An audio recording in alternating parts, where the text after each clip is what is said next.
morning, Canada West, and it's been a while since you've had a video from me, but I'm excited to share some good stuff with you today. First of all, I'd like to thank you so much for your prayers on behalf of Bob.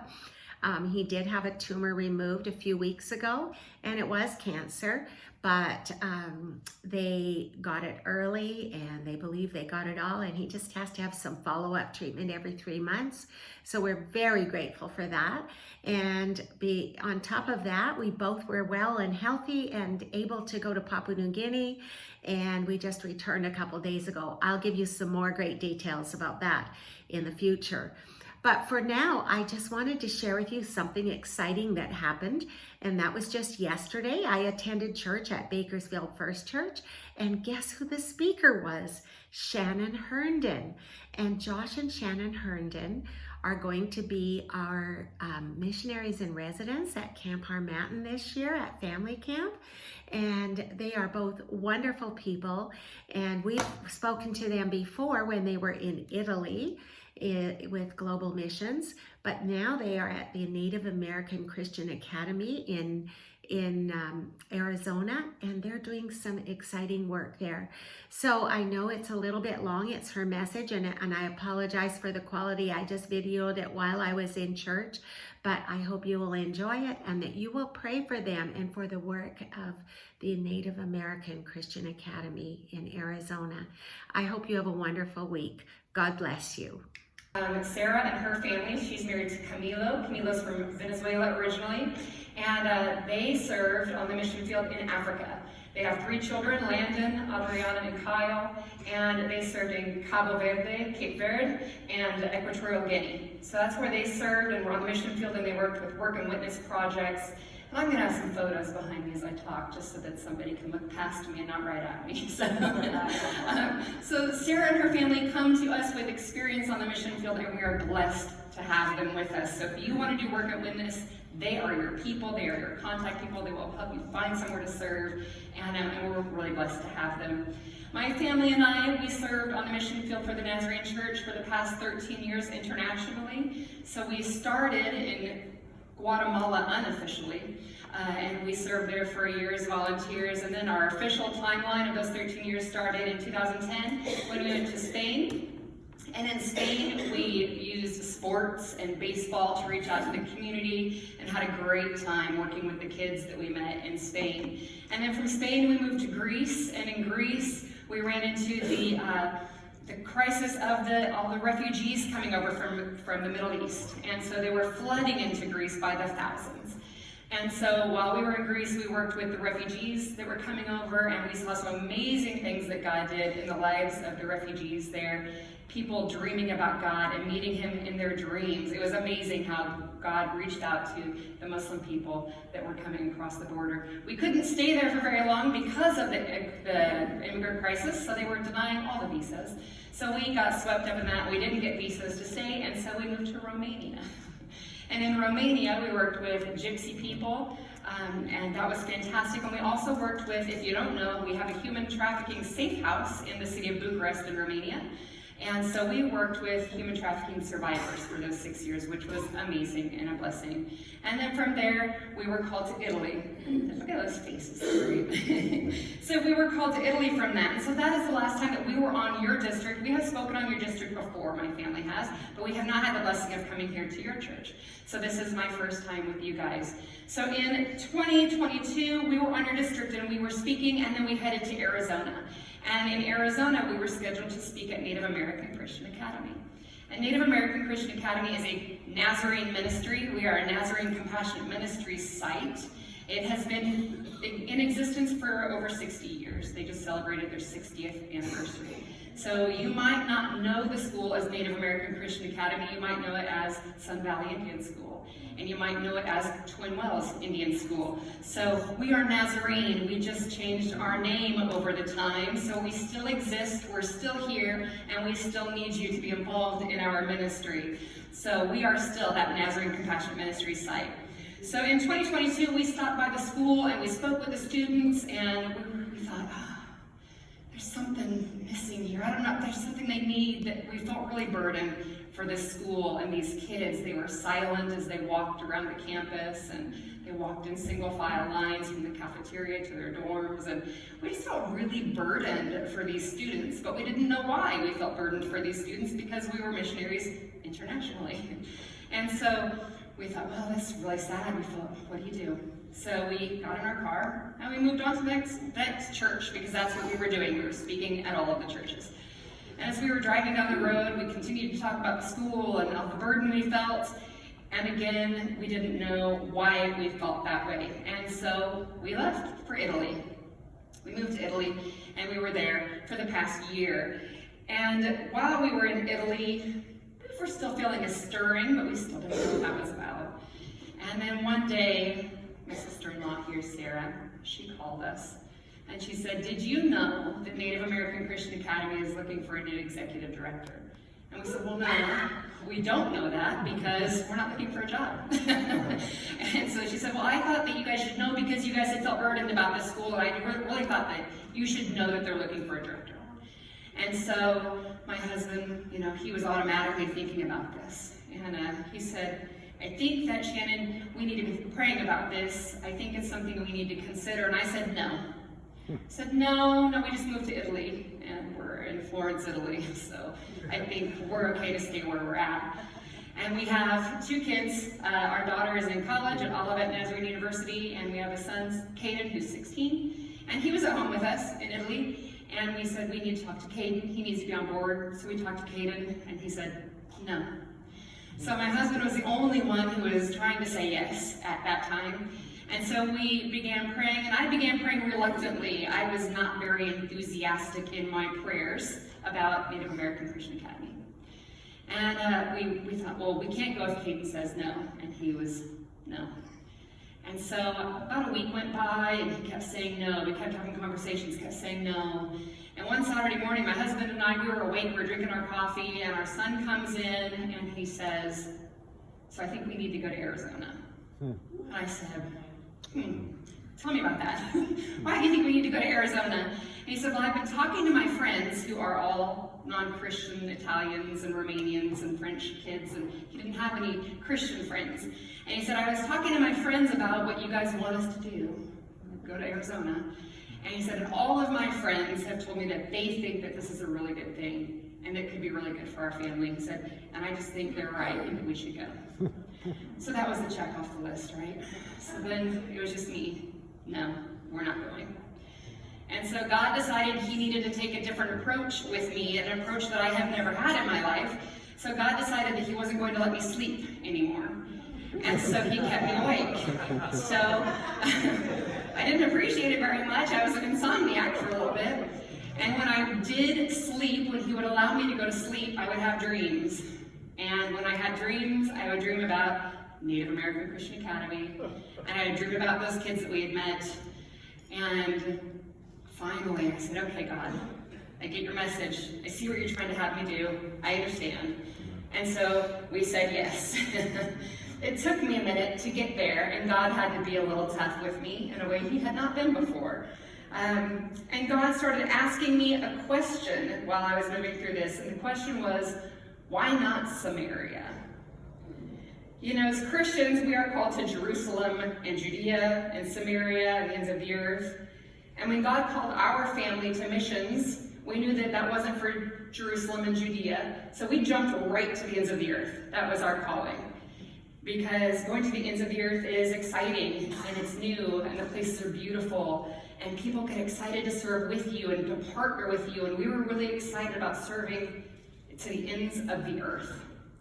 And God kept asking, why not Samaria? We had never even stopped to think about Samaria when we were called.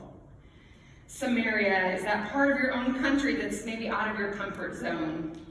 Samaria is that part of your own country that is somewhere that you wouldn't naturally choose to go. It's where people have a different belief system than you do. Samaria is a place where they might speak a language that's different than you speak, and it's a place where the people don't look just like you. In Acts 1:8, in the original Greek, it uses the word kai. Kai means and. That's how it's translated. And the scripture says, you will be my witnesses in Jerusalem and Judea and Samaria, and to the uttermost part of the earth. It doesn't say or. The scripture doesn't differentiate between the people who are called. It doesn't say some of you will be called to Jerusalem, and some of you to Judea, and some of you to Samaria, and others get to go to the ends of the earth. It just says you will be my witnesses. And that's a collective you. That means we, it means us. It's all of us. We are all called to all of the places, including Samaria. So why not Samaria? So when God kept asking me that question and I didn't have the answer, we had decided a long time ago that the only answer, when God calls you to do something or to go somewhere, the only answer can be yes. That's it. There's no other answer. So when God asked us to move back to Samaria, which is currently known as Sun Valley, Arizona, to work at Native American Christian Academy, the only thing we could do was say yes. And so we left Florence, Italy, and we are now in Samaria. And we're with people who don't look just like us. We're surrounded with these beautiful children with black hair and copper skin. And we're with people who live on the reservation, which is its own legal entity. It's a part of our country that most people choose not to go. And we're with people who don't believe exactly like us. They follow the cornflower way and the Native American church. And those are extremely popular on the reservations, and those are traditional ways. Those are not Christian ways. And we're people who have languages that we don't yet speak or understand. We're in Samaria. So I want to share a couple of stories with you so that you can have a better picture of what we do and who we serve at Native American Christian Academy. Like I said, we have a long history with the Nazarene Church, Sun Valley Indian School, Twin Wells Indian School. And we have always kept our focus, though, which is to reach out to the tribes of the Four Corners region of the United States. And our goal is to educate our students, engage our families, empower our community, and encounter our Creator. And this means that while not all of our students, so the school is it's a residential school, it's a boarding school, but we also have day students. That's what we call them. So the day students, they just show up for the day, they live in the area, they're in our neighborhood, they come to school, and then they go home at the end of the day. Most of our students live on campus with us. And the reason for that is, there are multiple reasons. Maybe they live too far out on the reservation where there's not access to good school. And so they come to us and they live on our campus during the week so that they have access to school. But a lot of our students are being raised by grandparents, they're being raised by their aunties. And that's because we have such a large number of moms and dads that are in the throes of drug addiction and alcoholism. And so grandparents are raising kids. And when you're 80 years old and have a whole bunch of grandkids, a residential school is a real support to what you're trying to do. And so our residential program allows students to come to school and get a Christian education. And we're really proud of what we do. And I want to tell you about a couple of our students, at least two, maybe three. We'll see if you stay awake. But Nate is one of our students that just came to our school recently. Nate is 18 years old. And he came to us with some challenges to overcome, and we've been working with Nate to address those challenges. And one day he was in the office with us and we were talking about his future. And he looked at me and he said, can I ask you a question? I said, sure. He says, is it true that you guys made me start all over again and that I'm a freshman in high school this year? Remember, he's 18. And I said, well, Nate, yeah, when we got your transcript from your last school, the transcript's empty. There's no classes listed. There's not even an F. There's just nothing in there. And so we don't have any option. We have to start you as a freshman. And Nate looked down at his hands and he just was silent. And I saw his chin quivering. An 18-year-old Native American kid, he doesn't want to show me his emotions. And when he looked up, his face was just tears. Tears were streaming down. And he looked at me and he said, what am I going to do? Right? 18 years old and a freshman in high school. And so here we are working with him to figure out what those goals are. What are his options? How do you get that high school diploma? What's that going to look like? We're finding our way forward through challenges that were caused by things completely out of his control before he came to us in our school. We're walking alongside this young man who hasn't had someone on his side in a really long time. And then we have Kaya. Kaya came to us at the beginning of the year, and she was a little tough. She didn't really want to be there. And she had a little bit of a chip on her shoulder, and we thought, oh, we're going to have to love Kaya into liking our school. And so Kaya, you know, the first week, she was making sure we knew she didn't want to be here. And she made sure she got a hold of her mom and her grandma, and they had a reason to come and pick her up at the end of that first week. And I thought, oh, Kaya's never coming back. That's it, we won't see Kaya again. Her mom is a drug addict, and her grandma is her only stable person. And she left with her mom, and I thought, there's no way her mom's gonna bring her back. And on Monday morning, who shows back up at school but Kaya? And I was so excited to see her face there. I thought, okay, that's a good step. She came back. And so Kaya started to settle in, and things started to really go well, and her attitude started to change, and she said, you know, I really like it here. This school's a really good place. I said, good, I'm glad you feel that way. And a little later, she said, Shannon, can I talk to you about something? I said, okay, sure. We sat down. She said, I don't know if this is going to cause problems for me. I don't know if you guys are going to kick me out when I tell you this. I said, okay, well, what is it? And she says, well, I'm on probation. I said, oh, gotcha. Well, we didn't know that when she came to us. I said, so what's that mean? She said, well, I have community service hours that I have to do, and I'm in the middle of nowhere in Sun Valley. What am I going to do to get those probation hours taken care of? I said, all right. So we sat down, and we looked at what she could do on campus, right? And so she started working. She started cleaning the chapel. She started cleaning the kitchen after meals. And Kaya started cleaning the dorms. And she started getting those probationary hours taken care of. And then she had to write a letter to her probation officer in the court, explaining why she was changed, why she was different, and she wouldn't have the same problems moving forward. And I got to read her letter, and her letter talked about things like, I am in a really good place right now in a school that supports me and what I'm doing. I have people who love me now.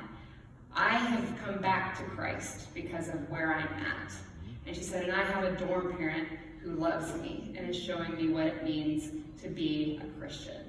And I thought, we're doing something right. Kaya's gonna be okay. Kaya still has challenges, but man, do we love Kaya. And we're looking forward to seeing her succeed one day. And we're blessed to be able to be a part of those lives that need change, they need hope, they need somebody to just support them even through the rough stuff, like getting through the probation. And we're proud of that. And next I want to tell you about Greg. And Greg is one of our graduating seniors. We have 5 graduating seniors this year, which is for our school really great. So yeah, we are a small school, so we only have 31 students this year. So if we have 31 students and 5 are graduating, we think that's pretty fantastic. So he graduates on May 16th, and it's a great accomplishment for him, and it is a fantastic way to end what has been a really hard year for Greg. On Labor Day weekend, he chose to stay at our school campus. He's old enough that we decided you can stay, it's fine. He has a little apartment in the dorm, and so he chose to stay. He didn't really want to go home, go anywhere. And so that weekend, his mom decided to come and visit him, and she picked him up and she took him out for lunch. And they went grocery shopping, so he had all of the snacks he needed in his dorm. And then she brought him back and dropped him off. And Greg came by where we were having a barbecue for all of us who happened to be on campus that weekend. And he had a couple of cheeseburgers and enjoyed some time. And then he went back to the dorm, back to his apartment. And I don't know, maybe he took a nap. He relaxed for the evening. And that night, around midnight, 1 o'clock in the morning, there was a banging on the door of our dorm parent, Hunter. And somebody just banging on his door. So he wakes up and he goes to the door, and it is all of Greg's older brothers, and they're weeping, and they are just in a panic, and they need to find Greg. And so Hunter goes with them and gets Greg, and they find out, the brothers tell Greg that on her way home, their mom had been hit by a semi-truck, and everybody in that car was killed immediately. So on Labor Day weekend, Greg lost the only parent that was actively involved in his life. So he left with his brothers and took care of the funeral arrangements and did everything they needed to do, and then he came back to school. a week or two went by and we had what's called Heritage Week at our school. And Heritage Week is where we celebrate the kids' culture. They get to wear traditional clothes if they want to, and the girls tie their hair up in their traditional ways. And they study their language a little more, and they eat traditional foods. And it's a really fun time for the kids to celebrate the really positive things about their actual cultures that they come from. And so the school decided that the kids probably would enjoy eating Navajo tacos. Everybody enjoys eating Navajo tacos. And so the older students, the high school students, they wanted to learn how to make those Navajo tacos. So our secretary, Rosie, who's been at the school for 30 of the 60 years, she's Navajo, and she decided that she would teach the kids how to make Navajo tacos. So they all got together and they made the tacos. It was fantastic. It was awesome. And the kids had a really great time. About 2 weeks after this, Greg was on campus again, and we decided we were going to load him in the car with us and take him to Flagstaff. We had some errands to run. And so he jumped in the car with us, and we went shopping. He had his first Chipotle ever, which, I mean, that's fantastic. So we had Chipotle, and we were driving home, and we were having a great time, and he started talking to us about his family, and he started talking about his mom. And he said, you know, my mom always said that men make better fry bread than women. I said, oh, tell me about that. And he says, well, it's because of the measurements, because fry bread is made with measuring it in the palm of your hand. There's no like teaspoons, it's all in the palm of your hands. So because men have larger hands, the measurements are larger, so you get more dough. And then the men's hands are also larger, so the kneading process is different, right? You got stronger hands, they knead it differently, so the dough gets larger and fluffier. So she said it's always better when a man makes the fry bread. So he said, you know, I really enjoyed learning how to make the fry bread with Rosie. He says, I think my mom would have been really proud of me. And that's and that's why it's so important to do what we are doing, because we get to walk alongside Greg and his brother as they navigate the world without their mom for the first time. And so they're doing all these firsts without her. They had their first Christmas, and they had their first birthdays. And Greg's gonna graduate, and his mom isn't gonna be there. And so we get to step into that role and that space for him and love him through all of these firsts. And so that is another part of this really vital ministry that we're a part of, is walking alongside these kids during these firsts. So today I want to ask you, why not Samaria? Samaria, where entire families have lost hope. Samaria, where drugs and alcohol destroy generation after generation. And Samaria, where children need hope and people to encourage them to live their absolute best lives. We have been called to Samaria. But here's the thing, you know, we talk about international missions, and it's so beautiful thinking about going to another country and meeting all these new people, and we gave our lives to that for 13 years, and it was an absolute blessing. But today I just want to keep asking you, what about Samaria? What are we going to do to reach the Samaria and the Samaritans of our modern day? The people who we don't have much in common with. Those who have been pushed to lands that they didn't ask to live on. What about the people who, you know, speak the different languages than we do? What about the Navajo and the Apache and the Hopi and the Ute and the 22 other tribes in Arizona alone? That's just Arizona. So if you would like to learn more about our ministry to Samaria, then come and talk to us after the service. We would love to tell you more about Native American Christian Academy and the great work that the Church of the Nazarene is a part of. You guys are a part of the ministry that we do, whether it's through prayer, whether it's through giving, whether it's through coming to the school and serving. You guys are vital in what missions does around the world, and you're vital to what we can do here in the United States as well. And as a Nazarene Compassionate Ministry site, we appreciate you and we need you, and we're really grateful that we had the opportunity to come and share with you today. So, worship to the